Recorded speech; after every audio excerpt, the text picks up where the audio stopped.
listening to the Motherhood Experience, a podcast where you are part of the conversation with moms, for moms, and by moms.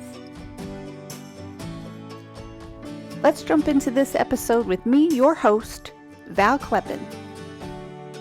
Welcome to episode 6 of the Motherhood Experience podcast. Today's episode is going to be part 1 of a part 2 series. I know recording this episode and the following, I'm speechless. I know that there is someone out there who needs to hear Jacque's story. All of us need to hear it, I think, but I just have a feeling that this is really going to resonate with someone in particular. Jacque has an incredible story, 3 incredible children. She became a mother at the age of 16.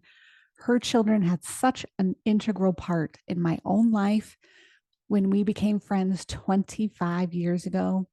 And I am honored and thrilled that she agreed to come on here and be so transparent and vulnerable with every struggle and every triumph of her motherhood journey. Without further ado, let's get into my interview with Jacque Martin. Jacque, I am so grateful to have you on the Motherhood Experience podcast. You and I have been friends for a couple of decades. Yes. You look marvelous, by the way. It's not possible that we've been friends that long. Your children have a very special place in my heart, and you were one of the first people I thought of when I started this podcast, but also, how am I going to convince her to come on here and do this with me? And it didn't take much convincing at all. I was like, hey, you want to do this? And you said, yes. Absolutely. Absolutely. I'm so thrilled. Thank you so much. So let's start off by you letting me or the listeners know ages of kids and kind of what stage of motherhood you're in today. My oldest is 32. I have a 32-year-old daughter, Shelby, and I have a 26-year-old son, Tyler, and a 22-year-old son, Jonathan. So at this stage in my life and motherhood, I'm a mother of adult children and a grandma. To an adorable grandson. Beautifully adorable man. We'll get to him. So Shelby is your oldest. Yes. Wonderful, wonderful young woman. And I would like for you to just kind of share the story of how you became a mom to Shelby. Okay. Well, at the age of 16, I was living with my grandparents, as I do every summer, and met a boy. And it just kind of, it wasn't a dating thing. It was people that we just hung out because we were ranchers and there's obviously not enough to do out in the country. So Shelby came to be. I got pregnant at 16, right before going back to school, my junior year in high school. At that point, it was kind of, I didn't want to believe I was. I ignored it for as long as I could. And then just starting to get really sick and stuff and having to go home. And, my mom takes me to the doctor and the doctor asked, well, is there any possibility you could be pregnant? I'm like, absolutely not. Didn't want to say anything to my mom, and I let it go for quite a while. And then I called my sister, who was living in Louisiana at the time, and asked her to call my mom and tell her, because I couldn't. I was literally going to high school, and my mother being she's on a bus whenever you go to pick up kids when school gets out. Well, the day my mother showed up at the school in her own personal vehicle at the time to pick up students, I knew my sister had told her, and got in the car and we went home and had a talk. And she just explained, she says, I want you to keep the baby and that's it. I want no skeletons in the closet. And I said, absolutely. And that's what we did. And it was quite a process. I dropped out of school halfway through my junior year, didn't want people to see me pregnant. And then my mom put me in some night classes at the high school. And the fact that my daughter was due at the beginning of May, school's not done till the end of May or the beginning of June. I asked the teacher I had at the time, an English teacher, I said, what am I going to do? I'm going to have this child and I need to finish this class. And she says, then you bring the child to class with you. And so I had my daughter on a Friday and was back into my night class on a Monday. Oh my word. And yeah, all the other students, everybody played with her. We all did our homework. The teacher would hold her. She'd lay on blankets on the floor. But I went to school for a month with my daughter and finished the classes.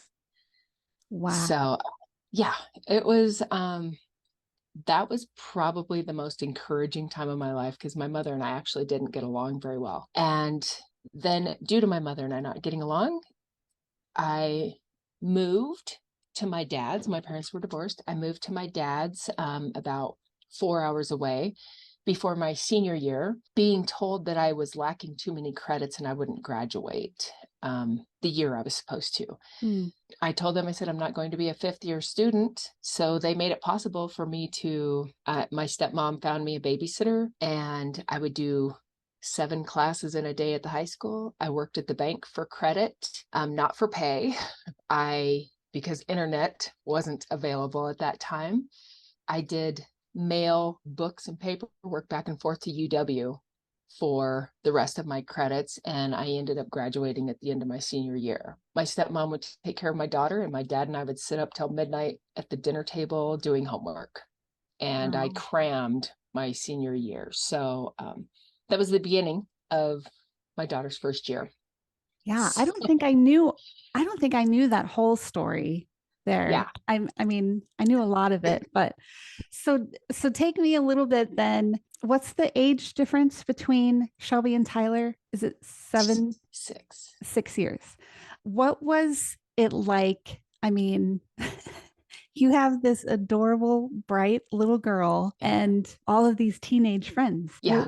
What was the balance like there? It was crazy. My dad and my stepmom were so good. After I moved out, after I graduated high school, on the weekends they would take her for the whole weekend and say, you haven't been able to finish your childhood. And they would tell me, go have fun. So I would do that. And then on the days that, during the week, I would work. I worked at a drive-in doing car hopping.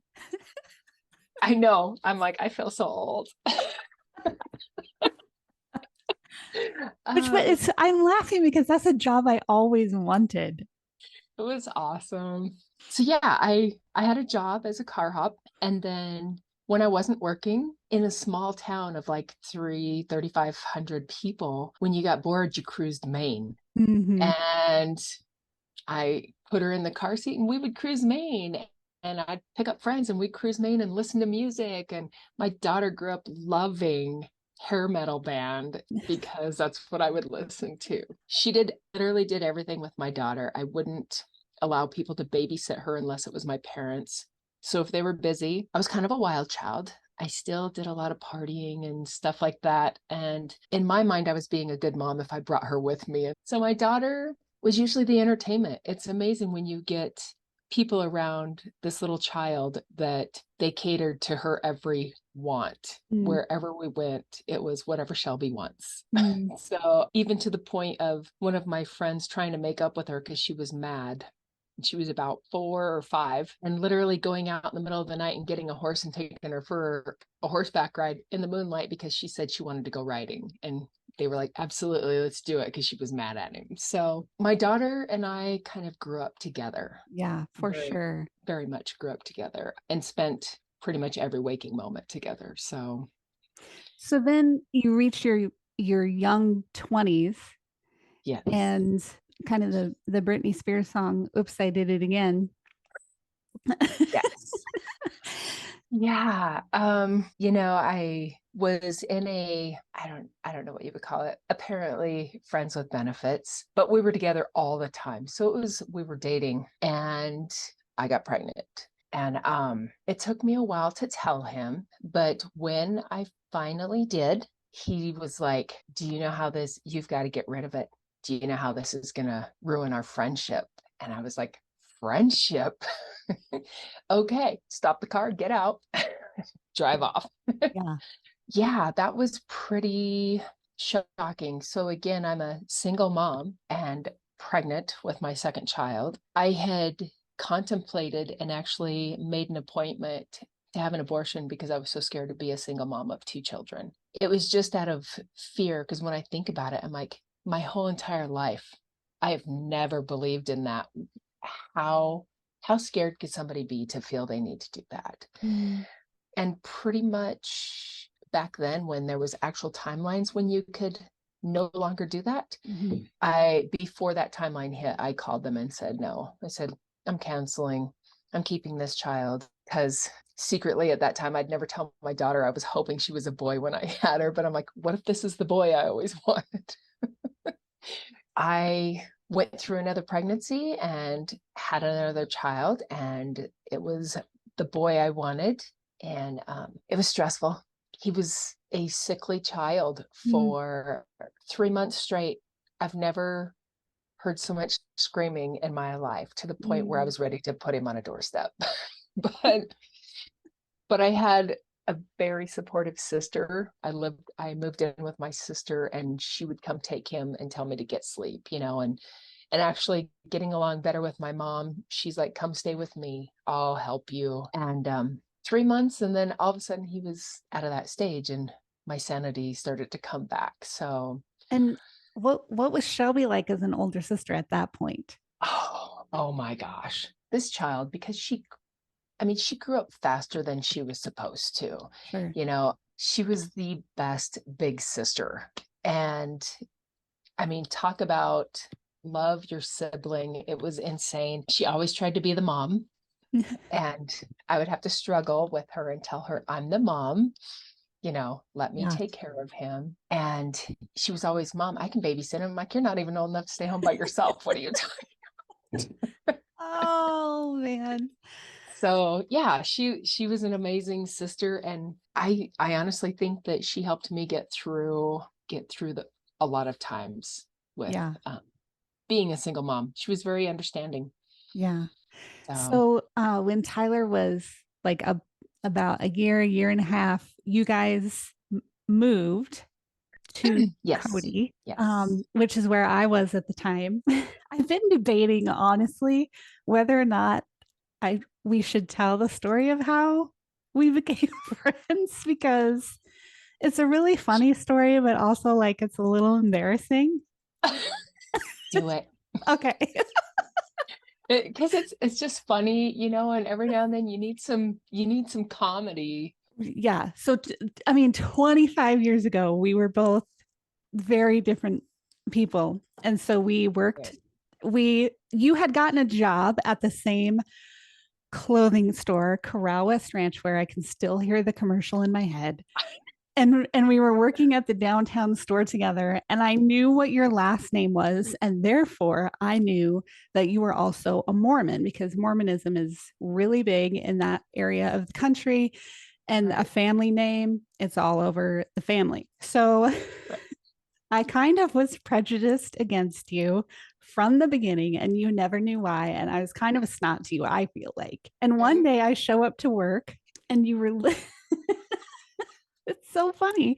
You were listening to something on the little boombox radio thing that was in the store. And I was like, what are you listening to? And you said, oh, it's this church thing on relationships. And I was like, she's listening Mormon stuff in the store on work time. And I was like, what? No, like, show me what you're listening to. You hand me the case. And I remember I flipped it over, and I was like, I was ready to rumble. And I was looking and reading the back of it, and I went, this is Baptist. And you said, yeah, I'm a Baptist. And I'm like, no, you're not. You're a Mormon. And you said, oh, I'm not Mormon, but you're Mormon. And I was like, I'm not Mormon. And you thought I was Mormon because you said I was such a goody two shoes. Yeah. I still remember the conversation behind that counter. And then I think, like, once the realization hit, we both just laughed forever and ever. And then from that point on, we were like inseparable after that. Yep. Hilarious. Absolutely hilarious. 25 years ago. So anyway, we become friends. You've got these 2 adorable children. And I became smitten with them pretty quickly. And I think you know this, but for the benefit of the listeners, I was not really a fan of other people's kids at this Right. stage in my life. I found them to be, You were young. yeah, yeah. I think I was 17 maybe when we met, turned 18. Um, and I just thought little kids were obnoxious, um, but quickly became smitten with your little kids.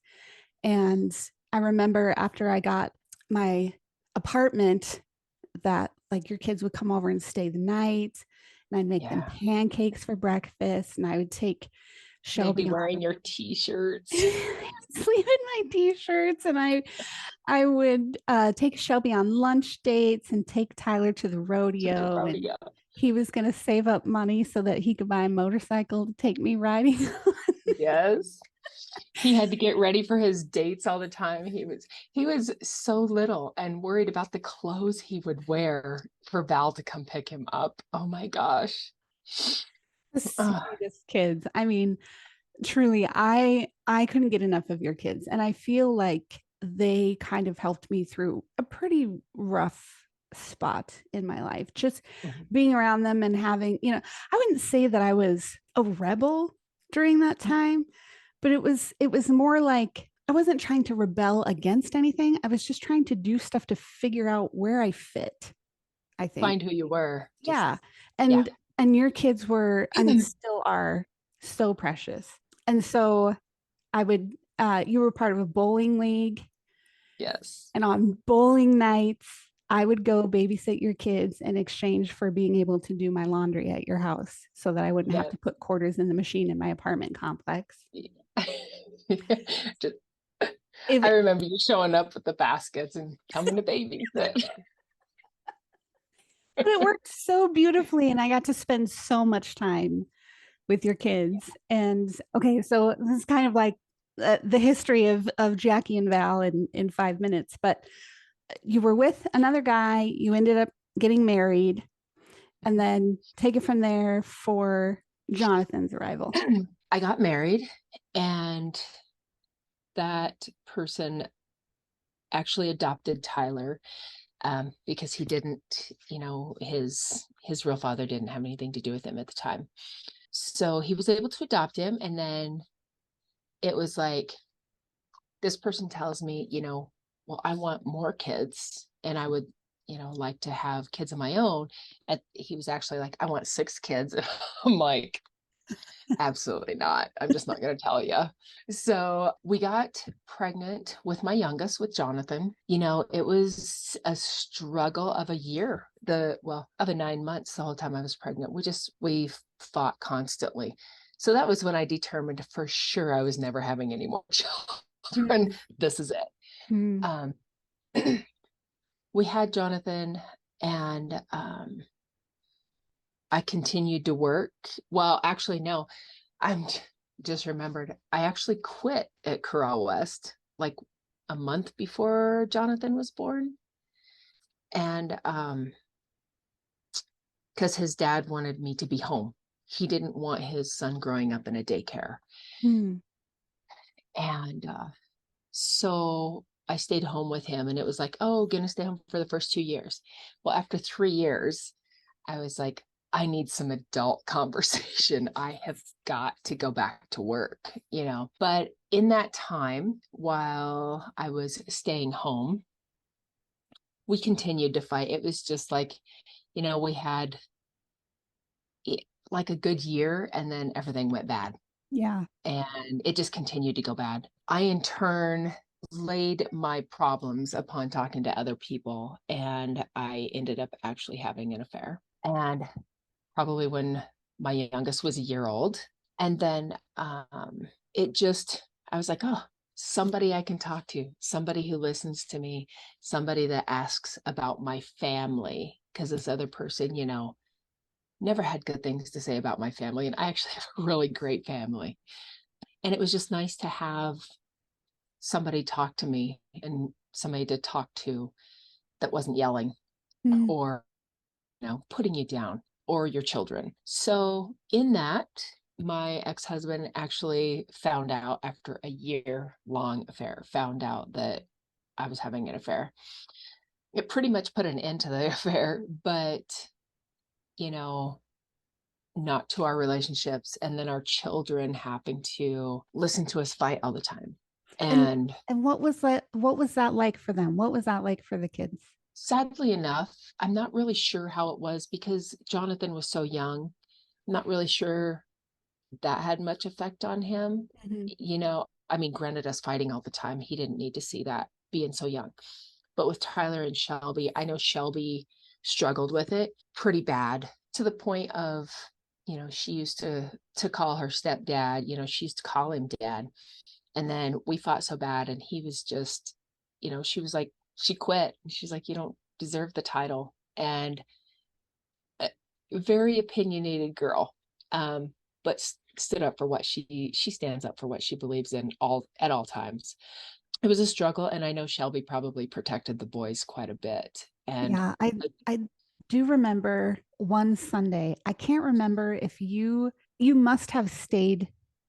You came to church, which I was like, oh, and I remember Brent and I were married by then, and you sat in the back, and afterward, I think you just got up and walked out like right away or tried to, but Shelby came up to me and said hello, and I said, how is it going? And she just started crying. And I just hugged her. And then I was crying and I was trying not to cry, which you know me, like that's yeah, impossible. possible. But I was trying really hard for Shelby. Yeah, And she just said, it's so hard. It's so hard to see my mom like this. And I said, I know. We just need to keep praying. We just need to keep praying. And I think, gosh, I'm getting choked up remembering it. But I remember thinking at that point too, like I had been taking your kids to church on Wednesday nights before your husband at the time put a stop to that. right. Um, and I was praying for your kids constantly. And I remember thinking at that time, like, I think we've lost Jackie. I think, I think she's too far gone.